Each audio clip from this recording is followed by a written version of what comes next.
Halo semuanya, balik lagi bersama saya di Mr. D.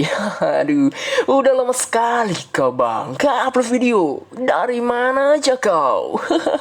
Sorry ya guys ya, karena aku kerja lembur-lembur terus, jadi gak sempat buat video. Oke, kita kali ini akan membahas lanjutan dari Kang Angkut bareng aja ya guys ya. Kalau di Bos Master terkuat nanti aja ya guys ya. Kita lanjutkan Kang Angkut bareng aja. Siapa yang setuju? Oke, gak perlu setuju-setuju, langsung aja kita angkut. Di cerita sebelumnya, Taeyun diregresikan di masa ia masih berumur 19 tahun. Ia dihadapkan oleh pembuli yang suka merundungnya di masa lalu. Taeyun yang berbeda dibandingkan masa di mana ia belum diregresikan. Ia menghajar para cecungu yang merundungnya hingga babak belur. Kembali ke cerita selanjutnya, Taeyun yang sebelumnya bertekad untuk mencari tahu tentang predation, kini ia berjalan pulang dan sampai di depan rumahnya. Ia bergumam, sudah lama sejak terakhir kali aku pulang. Setelah orang tuaku meninggal, aku tinggal bersama pamanku. Taeyun pun langsung membuka pintu itu dan mengucapkan salam kepada pamannya. Tapi tidak ada balasan sama sekali. Kemudian Taeyun masuk ke dalam dan ternyata ada 4 orang yang ada di ruangan itu. Di situ ada 1 orang yang duduk di atas kursi dan berlagak seperti bos. Yah, bangsat nih. Di sampingnya ada 2 rekannya yang menggunakan topeng dan satunya yang duduk di lantai tengah mengumpulkan uang yang berserakan. Ia adalah anak dari pamannya, Taeyun. Ia yang melihat Taeyun cukup terkejut. Taeyun berkata kepada anak pamannya, "Hwang Jong-yung, kenapa kau tidak pergi sekolah?" Namun seketika itu Taeyun cukup kaget melihat uang yang berserakan di lantai. Ia bergumam, "Hwang Jong-yung, dasar brengsek. Bahkan sebelum aku regresi, aku ingat dia suka bersama perundung lainnya. Dia mengambil semua uang yang ada di rumah dan membuat keributan. Dasar brengsek." Orang bertopeng menanyakan siapakah bajingan yang datang ini. Hwang Jae-young pun melangkah mendekati pemimpin berandal itu dan ia membisikkan sesuatu kepada pemimpin berandal itu. Pemimpin berandal itu yang telah dibisiki oleh Jae-young, ia berkata kepada Taeyun, "Wah, ternyata kau sepupunya Jae-young ya. Kalau kau tak mau dihajar, tidak usah ikut campur dan biarkan kami bekerja. Kami akan mengambil semua yang kami butuhkan lalu pergi." Hyung Nim yang belum awaken berandal itu memegang kepala Taeyun dan mengelusnya.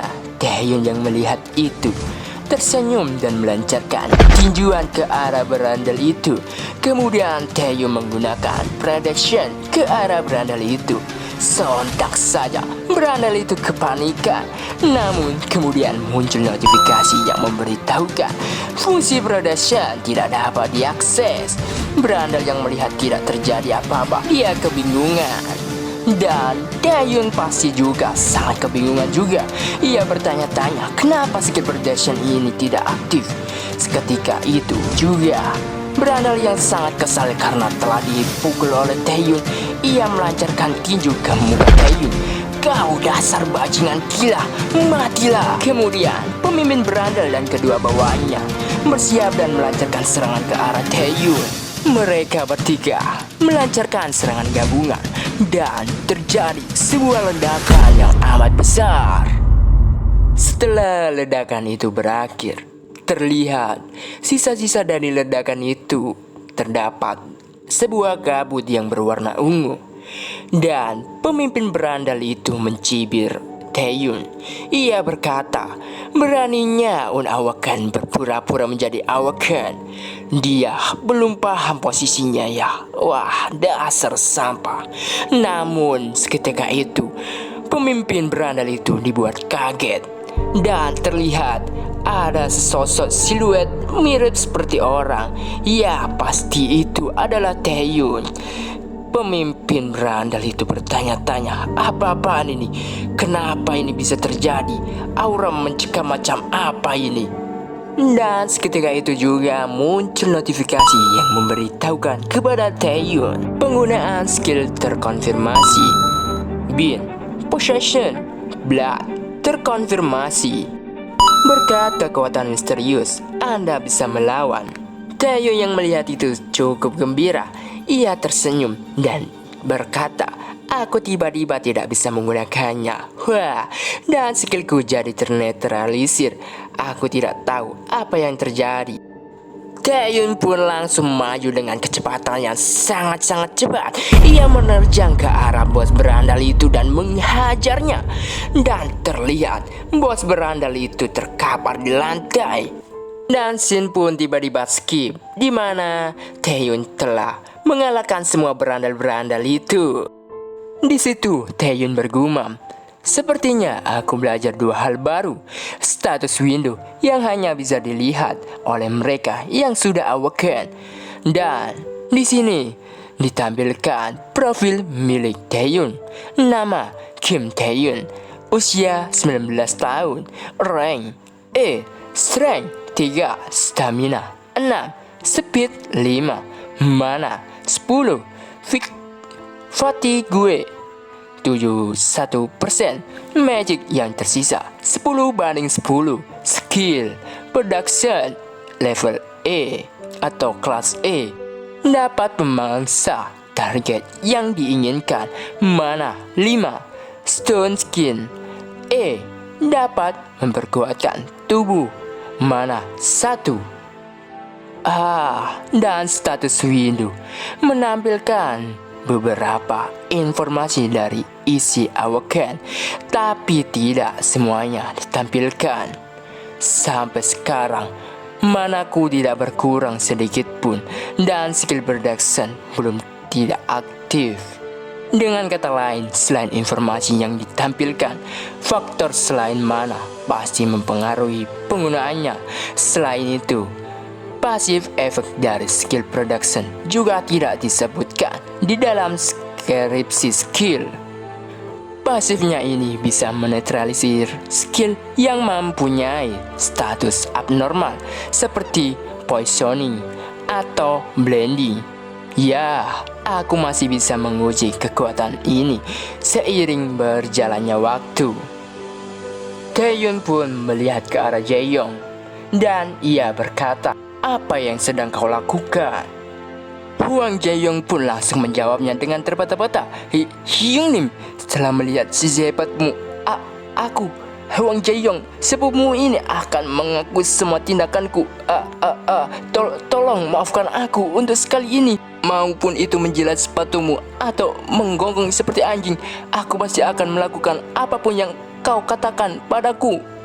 Taeyun yang mendengarnya, ia menatap ke arah Jaeyong dengan tatapan merendahkan. Taeyun pun bergumam, aku tahu kalau bocah ini dulunya adalah seekor rubah sialan. Tapi sekarang, siapa sangka jadi semenyedihkan ini? Ya, masalahnya sekarang bukan dia, tapi insiden lainnya yang akan terjadi hari ini. Scene pun beralih tepatnya di tempat yang terlarang. Di situ tampak ada papan peringatan, area terlarang, dilarang masuk. Di situ ada 3 orang yang tengah mengamati fenomena yang abnormal. Fenomena abnormal itu biasa disebut sebagai gate break. Di sini dijelaskan mengenai gate break, suatu fenomena di mana monster muncul dari gate menuju abyss yang terbuka secara tiba-tiba. Jika dibiarkan akan terjadi dungeon, disaster, dan ada banyak monster yang keluar gate. Pria berkacamata itu berkata, sudah 10 tahun sejak terjadinya gate break terakhir. Gate itu tiba-tiba muncul, lalu para monster berhamburan keluar dari gate itu. Cewek berambut pirang itu berkata, kalau melihat dari para monster itu, jika kita tidak melakukan apapun, hanya menunggu beberapa jam saja sampai Dongeon disaster terjadi. Dan si rambut merah itu pun menimpali. Apa kita harus mengevakuasi area sekitar dulu? Pria berkacamata itu pun dengan percaya diri menjawab, tidak perlu. Dengan kemampuan kita saja, kita bisa melakukannya. Skill barrierku rank B. Selain itu, rank dari gate ini hanya rank C. Jadi monster terkuat yang keluar hanyalah rank C saja. Dengan kata lain, meskipun para monster itu akhirnya keluar, namun tiba-tiba barrier itu pun pecah dan para monster itu mulai keluar dan menyerang. Kedua wanita itu berteriak kepada pria berkacamata itu, Kapten, belakangmu! Pria berkacamata itu pun menoleh ke belakang dan dengan santainya menghabisi semua monster yang mengarah ke dirinya. Sebagai B-rank, kita saja sudah lebih dari cukup untuk menangani ini semua. Scene pun beralih di mana Taehyung dan Jaehyung tengah berlari menuju ke arah tempat terjadinya gate break. Jaehyung berkata kepada Taehyung, "Apa ini tidak masalah, Tuan? Kau bilang sudah ada petugas yang berjaga di sana, Tuan. Berarti itu adalah kabar baik, Tuan." Taehyung yang mendengar dirinya dipanggil Tuan mulu, ia merasa tidak enak dan menyuruh Jaehyung untuk berhenti memanggilnya Tuan. Taehyung pun berkata kepada Jaehyung, "Kau benar, gate break kali ini sudah diketahui kalau gate-nya adalah C-rank. Lalu petugas B-rank pasti sudah cukup untuk mengurusnya.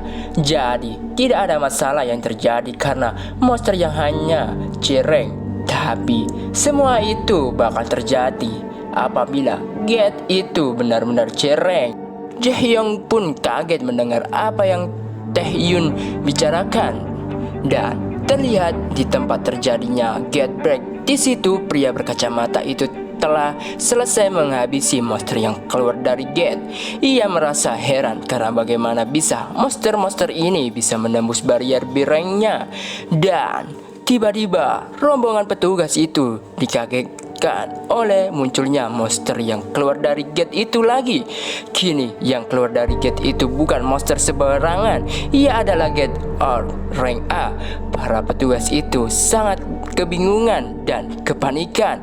Pria berkacamata itu bergumam, "Bukankah ini hanya rank C? Tapi kenapa monster rank A bisa muncul tiba-tiba?" Tiba-tiba juga muncul serangan api yang mengarah ke arah para petugas itu. Beralih ke Taehyung dan Jaehyung. Jaehyung bertanya kepada Taehyung, "Hyung, katakan saja kalau perkataanmu tadi benar. Tapi bukankah itu konyol? Bagaimana kau bisa mengetahui semua hal itu?" Taehyung pun bergumam, "Karena aku sudah pernah mengalami ini. Karena para petugas itu bisa mengurusnya. Mereka tidak mengeluarkan perintah untuk mengevakuasi area sekitar." Kemudian ia menjawab pertanyaan Jaehyung, "Intuisi, intuisiku yang mengatakan itu." Jaehyung pun bergumam, "Bohong sekali, kau pikir bisa membodohiku?" Dan tiba-tiba terlihat banyak orang yang berteriak dan berlarian dikejar monster. Jaehyung yang melihat itu cukup kaget dan tak percaya. Kemudian Taehyung berkata kepada Jaehyung, "Kau ingat apa yang ku katakan tadi kan? Pergilah sana cepat." Dan Jaehyung pun menanyakan kepada Taehyung, "Hyung, lalu bagaimana denganmu?" "Aku akan menyingkirkan para bajingan itu dan segera menyusulmu." Beralih di dalam gedung yang amat tinggi. Di situ terlihat ada pria yang tengah melihat ke arah jendela dan berkata, "Seperti yang kau katakan, situasinya meningkat dengan cepat. Gate break yang tadinya adalah C-rank sekarang menjadi A-rank. Tidak ada banyak bala bantuan yang bisa diterjunkan karena yang lain masih sibuk menyelesaikan Dongeon dan mengeksplorasi abyss. Sekarang satu-satunya solusi untuk masalah saat ini adalah untuk awaken A-rank. Kau adalah satu-satunya harapan kami. Bantulah kami." Dan terlihat seorang pria dengan rank awakennya A-rank, Blood of Lunaki, Yunso, beralih ke Taehyung. Dia tengah melawan para monster. Taehyung menghabisi satu persatu monster itu, dan Taehyung juga menggunakan skillnya untuk menghabisi monster-monster itu. Taehyung bergumam, "Sesuai dugaanku, penyebab kegagalan memangsa itu didasarkan pada tingkat kelelahan. Kalau tingkat kelelahan melebihi 70%, skillnya tak akan aktif. Kebanyakan skill diaktifkan berdasarkan penggunaan mana, tapi bukan berarti hanya harus mengkhawatirkan mana saja. Hal ini karena tingkat kelebihan. Tingkat kelelahan meningkat kalau aku menggunakan skill atau melakukan aktivitas fisik, dan semakin tinggi maka kekuatan skill semakin berkurang dan tubuh fisik semakin terasa berat. Setelah banyak sekali pertimbangan, aku mengetahui kalau kau menyerang monster mati, kau bisa memulihkan mana dan tanpa menggunakan mana." Dan kemudian ada notifikasi yang muncul. Aktivitas hidup target telah berhenti, sehingga mana tak akan dikonsumsi. Anda telah berhasil menyelesaikan production dan telah memulihkan mana Anda. Rank Anda telah berubah menjadi D. Skill production naik ke rank D. Skill stun skin naik ke rank D. Taehyung pun tersenyum gembira. Semakin sering aku menggunakan production, maka semakin besar perkembanganku.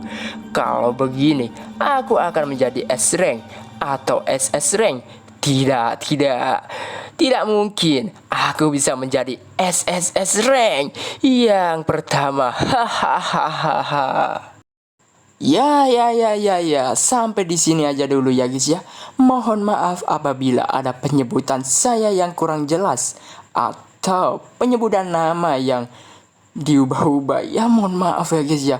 Soalnya saya juga manusia. Wow, saya orang biasa kok. Saya suka kok.